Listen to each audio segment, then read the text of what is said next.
Hey everyone, it's Katie and I have another story time for you today. So, yeah.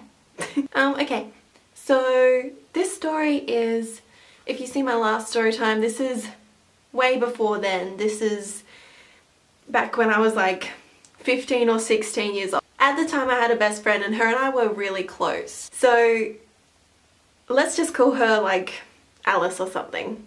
Her name's Alice for the sake of the video. So Alice and I were pretty close.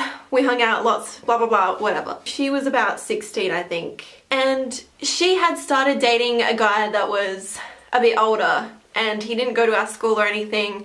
He was like 18 or 19-ish I think, and me being the best friend, I was just like, I'm losing my best friend, which is what happened, for the record. It's what happened. Bitch got pregnant and left. Anyway, irrelevant to the story. I remember she was telling me about her and her boyfriend and some other people. They went to this abandoned mental hospital and they like broke in, and she was telling me about it at school one day. And then not long after that, one night I got a call from her and she's like, we're going there, do you want to come? And I was just like, oh my god, okay. Like, I was still innocent Katie and I was just kind of like, kind of just going with the crowd. So she came and picked me up and it was her, so Alice's boyfriend and his friend was the one that was driving us. So we're driving there and it took a fairly long time to drive there because it was a fair way away from where we were. So we're driving and blah blah blah, we get there and they like drive past the front of the building, and it was like 10 plus stories high and it was huge. It was a huge long ass building, really big block. So we like look at the front of it and it's already nighttime. It's like dark or whatever, and you look at the building and it has all these kind of street lights on it, which makes it look kind of yellow. So like it looks like a yellowish hue, and all you see is all windows, just like almost every one of them is smashed, and like inside the windows all you just see is darkness, and it's so creepy. If I can find a picture I will put it in here because it's the creepiest thing ever. Anyway, we drive past the front of it. Obviously we're not going to park there because that's so obvious, like, hey, we're here to break in. Because like the mental hospital was surrounded by lots of residential homes, so like people lived right by it. So we drive around to a side street and we stop and park and get out and stuff and blah blah blah. So we're like walking through the streets and everyone's kind of talking, trying to keep a low pro. And I remember them saying, they're like, oh, if anyone comes, then like, let's just run. And I was like, okay, that's the plan. If that's the plan, I'm gonna run and we gonna stick to it, okay? But like, we get there and like, it has a big barbed wire fence. And so, of course, they came prepared. They have these wire cutters. They cut a hole in the fence and like, we all went through, the four of us. And so we're inside the property, standing there right by the building because the building's not very far from the fence. And so we're standing there and then we see a car come, and there was like a dead-end road at one point of where the fence started, so it was just a dead end. And there was a car coming and like you could see the lights and they stopped right at the end. So we scurry into some bushes and like hide to see what the deal is. And eventually two girls get out. I'd say they were like 18, 19, that kind of age. But they were like tipsy. They must have came from a party. They looked like they came from a party. Like they were in high heels and dresses and stuff. So we're all in the bushes and the guys decide, sure, let's like befriend them, because the girls are kind of just standing at the fence looking at the building. So we go over to them, blah blah blah, have a little chat. They decide to come in with us. So we're all inside the property now, like inside the fence. We like decide to go in the building, which is what we came to do finally. And oh my god, those girls were so loud. They're like that's what makes me say they were tipsy, because they were just laughing hysterically. I mean, they might not have been, but they were just so loud. Like, they didn't even care.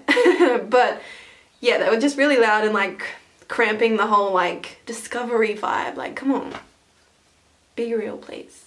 But yeah, we're walking to the entrance, and Alice's boyfriend's man friend that was with us, he steps on like a metal rubbish lid that was on the ground, and it makes like, he steps on it and he takes his foot off and it makes the loudest noise you've ever heard. And I was like, are you serious? Are you kidding me right now? This fucking, like, we are gonna get caught because of you, you piece of shit. No, I'm kidding.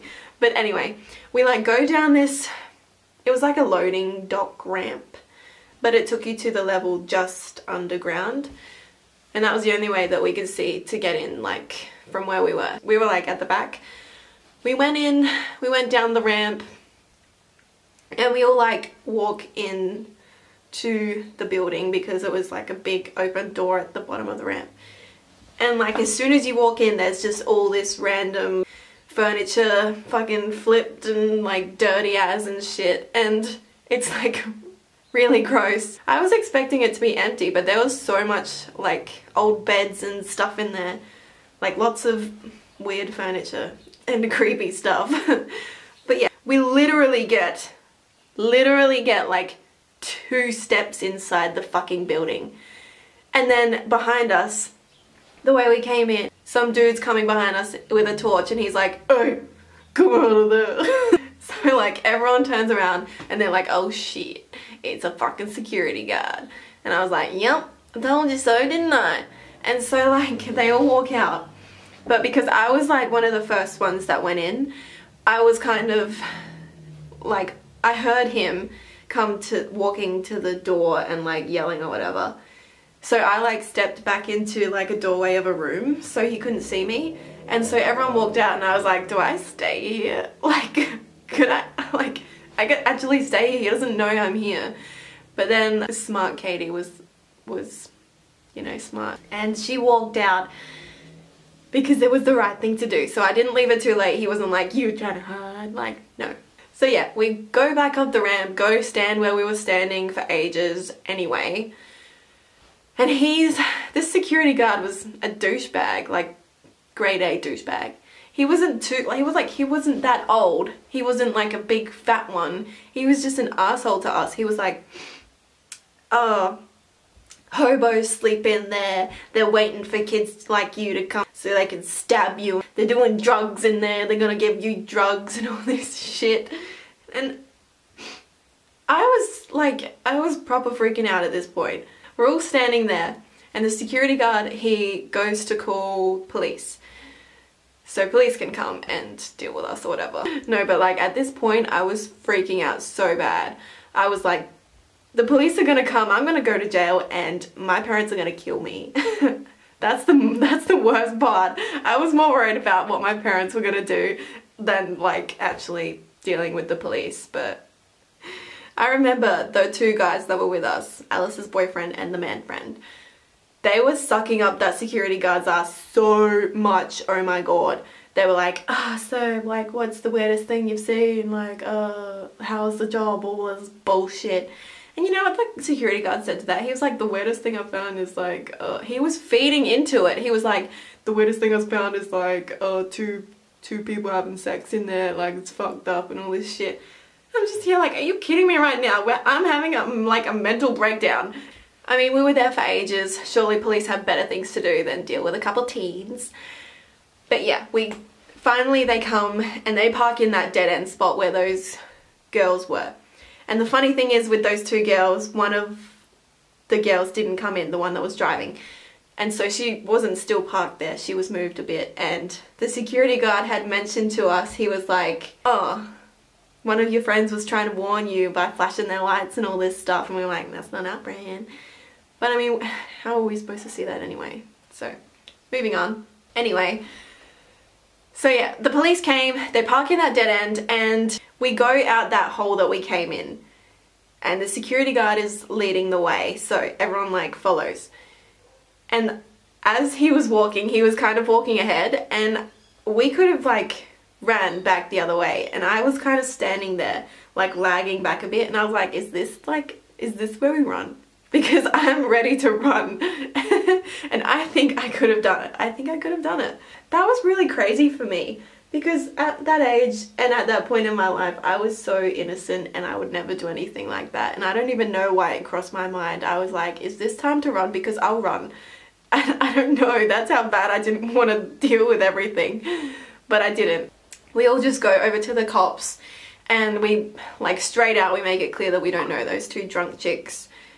They just basically take our name and address and stuff like that. And so I was expecting them to call my parents and stuff, and I was freaking out. And my friend Alice is just like, it's fine, it's gonna be fine, don't worry about it. And I'm just there like, are you kidding me? It's the fucking police. I'm gonna be in so much trouble. We basically then just leave, we get in the car, and I remember the man friend, he was like, oh yeah, I could have run, but I knew he would have got me when I was jumping over that fence. And I was like, are you kidding me? Get a grip, bro. You don't have to fucking prove yourself to us. We're fucking 16. Calm yourself. So yeah, we basically just get in the car, we go for a drive to the beach, and then we go home. Getting home that night, I was so terrified. I was like, oh my god. I walked in so cautiously, and I was waiting for my parents to just be sitting there like, what did you get up to? What you been doing tonight, What'd you get up to out there? That's what I was waiting for, but they never said it. So either the police called and they kept it a secret, which I highly doubt that, or the police just like forgot about it or whatever. I mean, I guess they probably think getting caught and stuff like that probably would have scared us enough and stuff. So, and it did, trust me, I was scared. It sucks that we didn't get to go in there, like properly in there and like look at stuff. I mean, I know that the security guard is probably right about there being homeless people in there and stuff like that, but I mean, he's a security guard, he should kick them out. I don't know if they actually knew there was like an on-site security guard at night, but anyway, the building I'm talking about is called Julia Farr in South Australia, and I think it's been knocked down now, to be honest, which sucks. But there was a lot of complaining from people who live around there, from all the people trying to break in there.